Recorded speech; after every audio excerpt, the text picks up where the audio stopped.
US থেকে finally Kolkata return করে আসার মাসখানেক আগে আমরা গিয়েছিলাম নিউ ইয়র্ক ট্যুরে। আর নিউ ইয়র্কে গিয়ে স্ট্যাচু অফ লিবার্টি দেখতে যাব না, সেটা তো ভাবা একদম অসম্ভব ব্যাপার। আমরা যেদিন নিউ ইয়র্ক পৌঁছেছিলাম সেদিনটা সারা দিন টাইম স্কোয়ারে ঘুরে টাইম স্কোয়ারে দুর্গাপুজো দেখে কাটিয়েছি।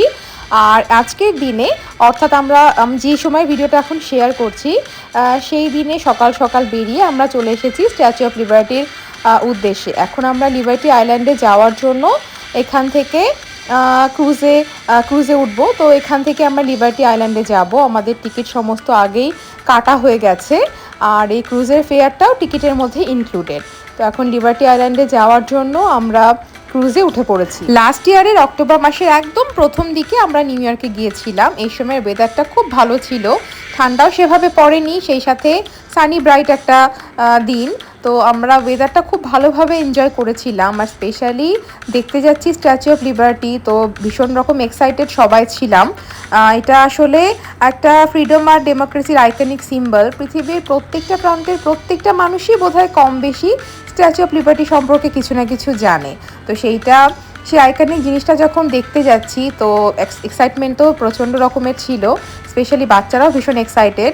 আর যেহেতু আমাদের এর আগে এখানে আসা হয়নি, বাবুই পাখির বাবা এর আগেও এসেছে ঘুরতে নিউ ইয়র্কে, বেশ অনেকবারইও নিউ ইয়র্ক ঘুরে গিয়েছে, কিন্তু আমাদের যেহেতু আসা হয়নি, তাই একদম চলে আসার আগে, রিটার্ন করার আগে এই সুযোগটার হাতছাড়া করিনি। তো আমরা এখন চলেছি স্ট্যাচু অফ লিবার্টির উদ্দেশ্যে।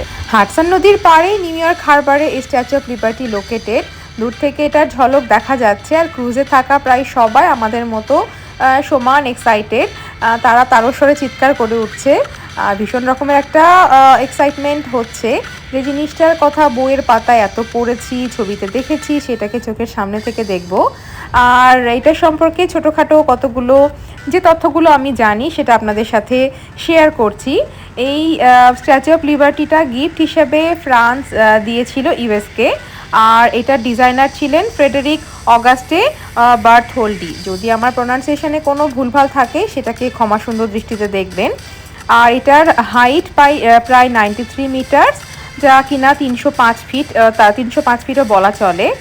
আর হচ্ছে এইখানে এই স্ট্যাচুটা পুরো কপারের তৈরি। আর কপারের তৈরির কারণেই বোধহয় এটা এরকম গ্রিন কালার হয়ে এসেছে।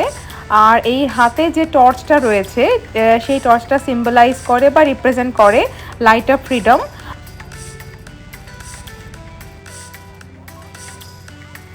কথা বলতে বলতে আমরা লিবার্টি আইল্যান্ডে চলে এসেছি। এখানে সারা বছরই প্রচুর প্রচুর ট্যুরিস্ট আসে। খুব বড় সড়ো একটা ট্যুরিস্ট অ্যাট্রাকশন এইটা। সিকিউরিটিও এখানে চূড়ান্ত রকমের থাকে, অনেক কয়েকবার সিকিউরিটি চেকিং করা হয়। তো আমাদের সাথে ব্যাগপত্র, সবার পিঠে একটা করে ব্যাকপ্যাক রয়েছে। তো এখন আমরা যাচ্ছি দেখার উদ্দেশ্যে স্ট্যাচু অফ লিবার্টি।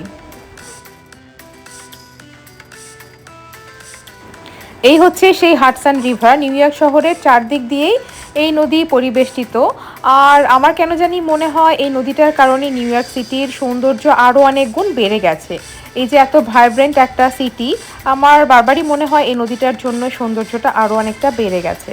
তো এখানে আমরা কিছুক্ষণ রিল্যাক্স করে বসে কিছু ফটোশ্যুট করে তারপরে আমাদের গন্তব্যে যাব। নদী দেখতে ভীষণই ভালো লাগে বরাবর। তো এই পাড়ে একটুখানি বসি, আপনাদের সাথে আশেপাশের ভিউটা শেয়ার করছি। ভীষণ ভালো লাগছে দেখতে। নিউ ইয়র্ক মানে একটা ভাইব্রেন্ট ব্যাপার।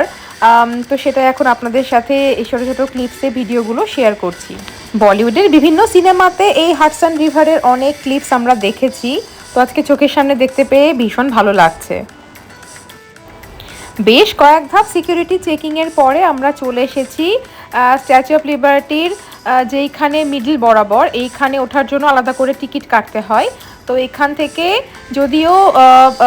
যদিও স্ট্যাচুর মুখটা ভালো করে দেখা যায় না, কিন্তু আশেপাশের ভিউটা অপূর্ব সুন্দর লাগে। আমি কতটা ক্যামেরায় ক্যাপচার করতে পেরেছি জানি না, তবে যতটা সম্ভব হয় আপনাদেরকে আশেপাশটা ঘুরিয়ে দেখছি, কিন্তু খালি চোখে অপূর্ব দেখতে লাগছিল।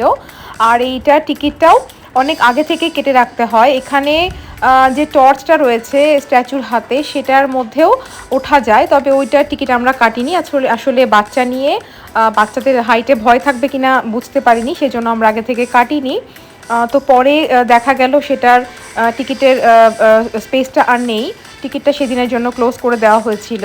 আমাদের সাথে যে বন্ধুর ফ্যামিলি এসেছিল তারা এই পর্যন্ত ওঠার টিকিটও পায়নি, ওরা শুধু নিচ থেকে একদম মূর্তির পাদদেশ থেকেই ভালো করে ঘুরে দেখে নিয়েছে, ওরা একদম মিডিল পোর্শনটায় উঠতে পারেনি। তো আমরা লাকিলি যাই হোক টিকিটটা আগে কেটে নেওয়ার কারণে এইখানটায় উঠতে পেরেছি। আর এটা হচ্ছে স্ট্যাচুর বেস, এটা আমাদেরকে ভালোভাবে দেখিয়ে দেওয়া হচ্ছিল, আশেপাশে গাইডরা ছিলেন, তারা বলে দিচ্ছিলেন অনেক কিছু স্ট্যাচু সম্পর্কে, স্ট্যাচুর হিস্ট্রি সম্পর্কে।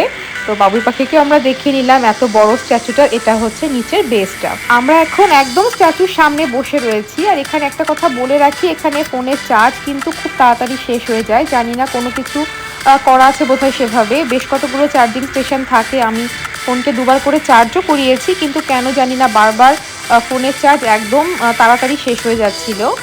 তো যাই হোক, কখনো আর এখানে আসা হবে কিনা জানি না, দু চোখ ভরে দেখে নিচ্ছি। এখানে ভালোভাবে আরেকটু সময় এনজয় করে কাটানোর পর আমরা চলে যাব আমাদের নেক্সট ডেস্টিনেশন ব্রুকলিন ব্রিজে।